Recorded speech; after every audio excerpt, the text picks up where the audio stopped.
You might not like going on a cruise, and I'm going to tell you why. I share a lot of cruise content on here when I go with my kids for winter break, and I show a lot of the good stuff. But cruises aren't for everyone. And I don't want you guys to think everything's perfect all the time. Like, imagine if you go on a cruise based on all my videos and think everything is going to be so perfect, you're going to feel great all the time, and then you get here and it's not what you expected. So especially because I'm really feeling the boat rocking right now, I thought I'd start with that. Now, I'm not feeling nauseous personally, but the boat is rocking, or the ship is rocking, because it's a ship, not a boat. And when people ask, are you going to feel the ship? The answer is yeah.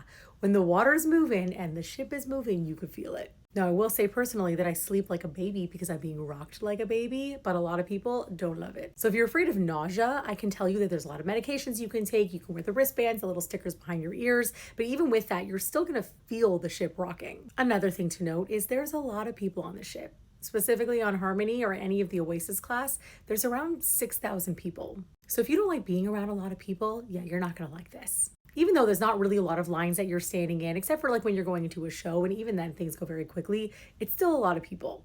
Now, I can only speak for the kosher food, but I can say not everything on the ship is going to be delicious. So don't expect it to be. Like, I can say I've heard people complain that they don't love all the food, and I'm like, you don't have to love all the food. You have to like some of it. And even then, we're not on some gourmet cruise. The food is good. Not everything is going to be unbelievable, and it's definitely not 5-star. So if you're looking for high-end food, a cruise isn't for you. Oh, and this is a good one. There's a lot of kids on a cruise. So if you don't like crying babies and you don't like kids running around, even when they have their parents with them and all the things, they're still here on a cruise because it's a cruise for families. So if you don't like kids, don't go on a cruise like this. You're better off on like a river cruise or an adult only cruise. If you're claustrophobic, maybe you won't like a cruise because the cabins, even though they are pretty spacious, they're not as big as being in a hotel. So if that is something that worries you, you're going to be walking down long hallways that are pretty narrow. The cabins, again, unless you're getting like a really expensive suite, are not so big. You're always going to be getting in elevators with a lot of people. So claustrophobics might want to avoid going on a cruise.